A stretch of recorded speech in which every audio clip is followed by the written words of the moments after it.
യോഹന്നാൻ്റെ സുവിശേഷം 1-ാം അധ്യായം 3-ാം വാക്യം. സകലവും വചനം മുഖാന്തരമുളവായി, ഉളവായതൊന്നും അവനെ കൂടാതെ ഉളവായതല്ല.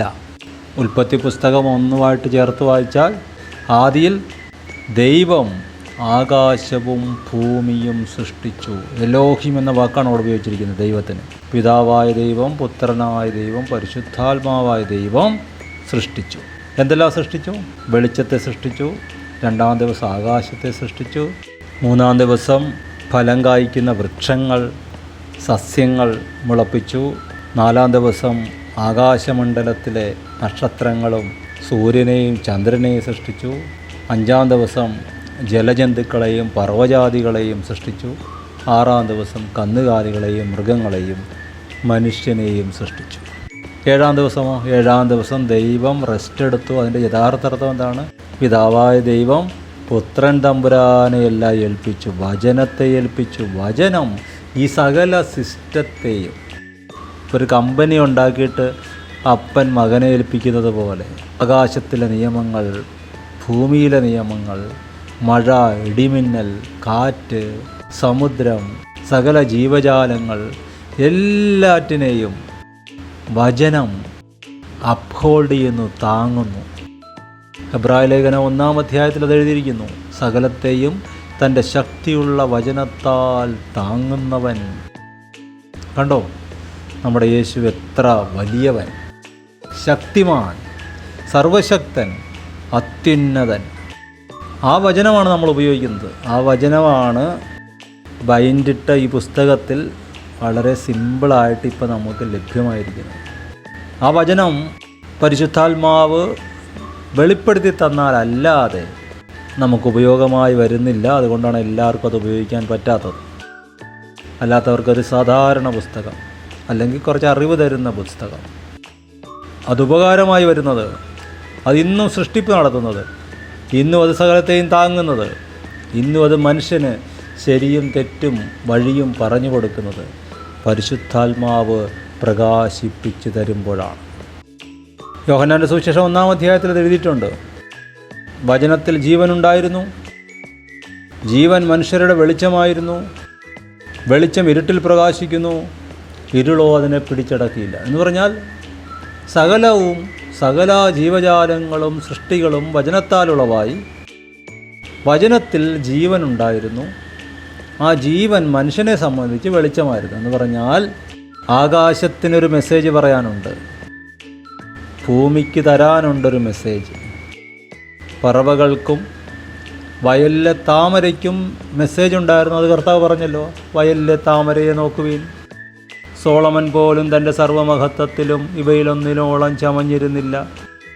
ആകാശത്തിലെ പറവയെ നോക്കുവീൻ, വിതയ്ക്കുന്നില്ല, കൊയ്യുന്നില്ല, പക്ഷെ ദൈവം പുലർത്തുന്നു.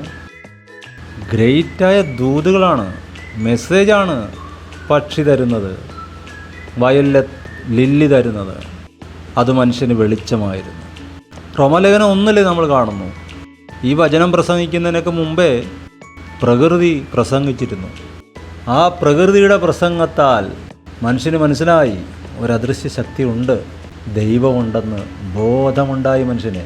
അങ്ങനെ അനേകം പേര് ദൈവത്തിന് കീഴടങ്ങുകയും ഭക്തന്മാരായി തീരുകയും ചെയ്തു. അങ്ങനെയാണെങ്കിൽ ഇന്ന് എത്ര അധികം വചനത്തിൻ്റെ വികാസനം, അല്ലെങ്കിൽ വചനം പൊരുൾ തിരിയുമ്പോൾ വെളിച്ചമുണ്ടാകുന്നു. ആ വെളിച്ചം അല്പബുദ്ധികളായ നമ്മളെ ജ്ഞാനികളാക്കുന്നു. യേശു കർത്താവിനെ പിശാച് പരീക്ഷിക്കുമ്പോൾ യേശു കർത്താവ് വചനം ഉപയോഗിക്കുന്നുവെന്ന് നമ്മൾ കാണുന്നു. നമ്മൾ ഒത്തിരി അതിനെക്കുറിച്ച് കേട്ടിട്ടുണ്ട്. 3 പരീക്ഷകൾ, ആ 3 പരീക്ഷകൾ എല്ലാ മനുഷ്യർക്കും ഉള്ളതാണ്. അതുകൊണ്ടാണ് കർത്താവ് ആ 3 എണ്ണത്തെ നേരിട്ട് ജയിച്ചത്. ആ 3 മാത്രം സാത്താൻ ഇടപെടാനും കാരണം അതാണ്. ഒന്ന്, ഉപജീവനത്തിനുള്ള ചിന്ത മനുഷ്യനുണ്ട്. മനുഷ്യന് ഭക്ഷണം കഴിക്കണം, കുടിക്കണം, അവൻ്റെ ജീവൻ നിലനിർത്തണം. ഇന്നത്തെ കാലത്താണെങ്കിൽ കുട്ടികൾക്ക് ഫീസ് കൊടുക്കണം, സ്കൂളിൽ വിടണം, അവരുടെ കാര്യങ്ങൾ നോക്കണം, അങ്ങനെ ഒത്തിരി ചിലവുണ്ട്. അപ്പോൾ അവിടെ സാത്താൻ്റെ ഉപദേശം വരികയാണ്, കല്ലിനോട് അപ്പമായി തീരുവാൻ കൽപ്പിക്കുക. നീ ദൈവപുത്രനാണെങ്കിൽ, നീ ദൈവവിശ്വാസിയാണെങ്കിൽ നീ അങ്ങനെ ചെയ്യും. പ്രാർത്ഥനയ്ക്ക് വന്നല്ലോ, ഇത്രയും നാളായല്ലോ, ഒന്നും കിട്ടിയില്ലല്ലോ, ഇനിയെങ്കിലും നിർത്താൻ പാടില്ല എന്നാണ് ചോദിക്കുന്നതിൻ്റെ അർത്ഥം. കാരണം നമ്മൾ പ്രാർത്ഥന നിർത്തിയാൽ പിശാചിന് വളരെ സന്തോഷമാണ്. കാരണം അവൻ്റെ രാജ്യത്തിന് ഒരു ഭീഷണിയില്ല. ഗദർദേശത്തെ ഭൂതഗ്രസ്തനെ പോലെ ഇങ്ങനെ മനുഷ്യരെ അടിമകളാക്കി വെച്ചുകൊണ്ടിരിക്കാം. യേശു കർത്താവ് അവിടെ വന്നപ്പോഴാണ് കാലേ വീഴുന്നത്, അയ്യോ ഞങ്ങളെ പറഞ്ഞയക്കരുതേ എന്ന് പറഞ്ഞ് നിലത്ത് വീണ് അപേക്ഷിക്കുന്നത്. ഇതുപോലെ ഒരുത്തൻ ചർച്ചിലേക്ക് വരുമ്പോൾ, പ്രാർത്ഥിക്കുമ്പോൾ, അവൻ്റെ കുടുംബം വിടുവിക്കപ്പെടുമെന്ന് തോന്നുമ്പോൾ പിശാച് നുണ പറയാൻ തുടങ്ങും, പിശാച് ദുരുപദേശം പറയാൻ തുടങ്ങും, പിശാച് പേടിപ്പിക്കാൻ തുടങ്ങും, ഭീഷണിപ്പെടുത്താൻ തുടങ്ങും. കർത്താവിന് ആരെയും പറ്റിക്കേണ്ട കാര്യമില്ല. രാഷ്ട്രീയക്കാർ പറയുന്ന കണക്ക് വാഗ്ദത്തങ്ങൾ തന്ന് തൻ്റെ പക്ഷത്ത് ചേർക്കേണ്ട കാര്യമില്ല. അതുകൊണ്ടാണ് ഒരുത്തൻ ചർച്ചയിൽ വന്നാലും ഉടനെയൊന്നും കിട്ടാത്തത്. കാരണം കർത്താവിന് അറിയും ഇത് സത്യമാണ്. നീ എപ്പോഴാണേലും സത്യം അറിഞ്ഞേ തീരൂ, സത്യം അറിയും, സത്യം നിന്നെ സ്വതന്ത്രനാക്കും. അതുകൊണ്ട് മനുഷ്യൻ അപ്പം കൊണ്ട് മാത്രമല്ല കർത്താവിൻ്റെ വായിൽ നിന്ന് വരുന്ന സകല വചനം കൊണ്ടും ജീവിക്കുന്നുവെന്നറിയാൻ വേണ്ടി ചില കാര്യങ്ങൾ കർത്താവ് ഒന്ന് ഡിലേ ആക്കും.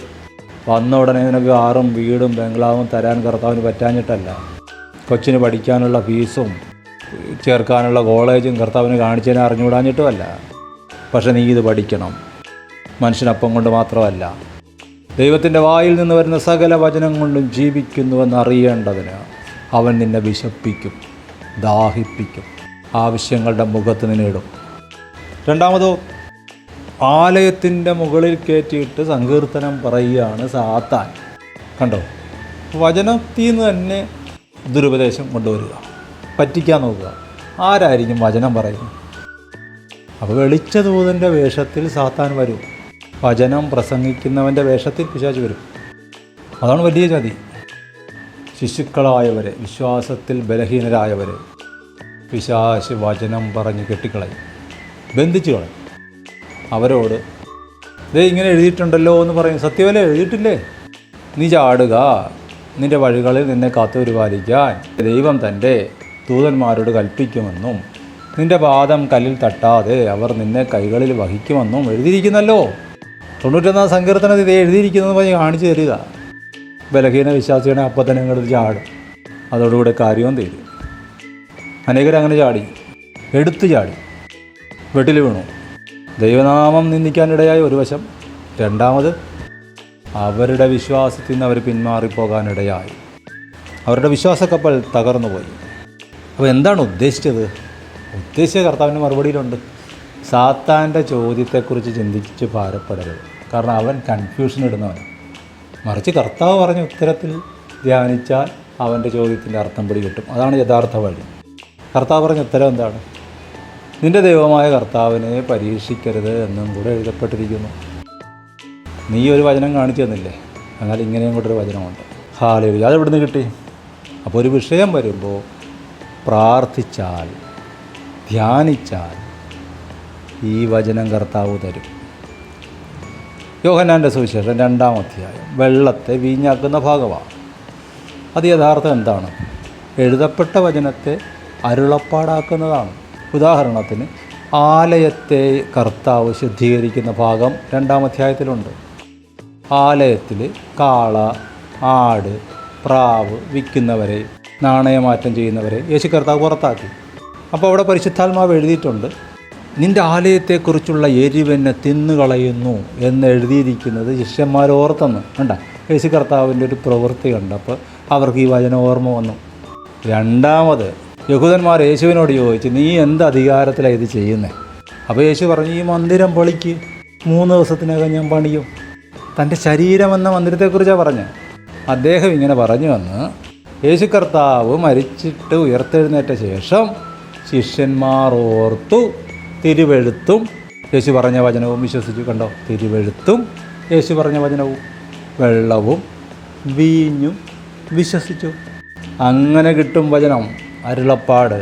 ആ അരുളപ്പാടിൻ്റെ മുമ്പിൽ സാത്താൻ നിൽക്കാൻ പറ്റുകയില്ല, അവൻ ഓടിക്കളയും. ശക്തമായൊരു വാളാണത്. ഇരുവായ്ത്തലയുള്ള ഏത് വാളിനേക്കാളും മൂർച്ചയേറിയ ദൈവവചനം. ദൈവവചനം തീർച്ചയായിട്ടും ധ്യാനിക്കണം. അതിരുവായ്ത്തലയുള്ള വാളായി വെളിപ്പെടും. നിങ്ങളുടെ ശത്രുക്കളെ അത് വെട്ടും. ആത്മമണ്ഡലത്തിൽ സാത്താനെ വെട്ടി ഓടിക്കും. 2, അത് ജീവനുള്ളതാണ്, ചൈതന്യമുള്ളതാണ്. അത് ധ്യാനിക്കുന്ന ഒരു മനുഷ്യന് ദൈവജീവൻ കിട്ടും, ദൈവിക ചൈതന്യം കിട്ടും. ആക്ഷരികമായിട്ട് നിങ്ങളുടെ ശാരീരികമായ വിഷയങ്ങളൊക്കെ മാറും, മാനസിക പ്രശ്നങ്ങൾ മാറും, നിങ്ങൾ ഉത്സാഹമുള്ളവരായി മാറും. പ്രാണനെയും ആത്മാവിനെയും വേർപിടിക്കുന്നവരെ തുളച്ചു ചെല്ലുന്നതാണ് എന്ന് പറഞ്ഞാൽ നമ്മുടെ മനസ്സിലാണ് ഈ കൺഫ്യൂഷൻ വരുന്നത്. ഭജനം ധ്യാനിക്കുമ്പോൾ ഈ ക്ലച്ചുള്ള വണ്ടികൾ ഗിയർ മാറ്റാൻ നേരം ക്ലച്ച് ചവിട്ടിയിട്ട് ഗിയർ മാറ്റുന്ന പോലെ ക്ലച്ച് ചവിട്ടുമ്പോൾ എൻജിനും വീലുമായിട്ടുള്ള ബന്ധം വിച്ഛേദിക്കുന്ന പോലെ പ്രാണനെയും ആത്മാവിനെയും തമ്മിൽ ഇത് വേർപിടിക്കും ദൈവവചനം. അപ്പോൾ ക്ലച്ച് ചവിട്ടിക്കഴിഞ്ഞ് ആക്സിലേറ്റർ എത്ര കൊടുത്താലും വണ്ടി സ്പീഡ് പോകത്തില്ല, കാരണം വീലുമായിട്ടുള്ള ബന്ധം വേർപെട്ടു. ഇതുപോലെ വചനം ഇങ്ങ് വേർപിടിക്കും പ്രാണനെയും ആത്മാവിനെയും. അപ്പോൾ പിശാചുവിന് എത്ര തീ കോരി ഇട്ടെന്ന് പറഞ്ഞാലും എത്ര തീയമ്പോ എന്ന് പറഞ്ഞാലും നമ്മൾ ടെൻഷനാകത്തില്ല, നമ്മുടെ പ്രാണൻ ചൂടാകത്തില്ല. അങ്ങനെ പ്രാണൻ ചൂടായവരാണ്, തല ചൂടായവരാണ് പോയി ആത്മഹത്യ ചെയ്യുന്നതും കോപിക്കുന്നതും വഴക്കിടുന്നതും ബഹളം ഉണ്ടാക്കുന്നതും. പക്ഷേ വചനത്തിൽ ആശ്രയിക്കുന്ന ഒരുത്തനെ സംബന്ധിച്ച് അവൻ്റെ പ്രാണനെ കർത്താവ് തണുപ്പിക്കും. ഇതാണ് മാർഗം. വചനത്താൽ അവൻ കൂളായിട്ടിരിക്കും.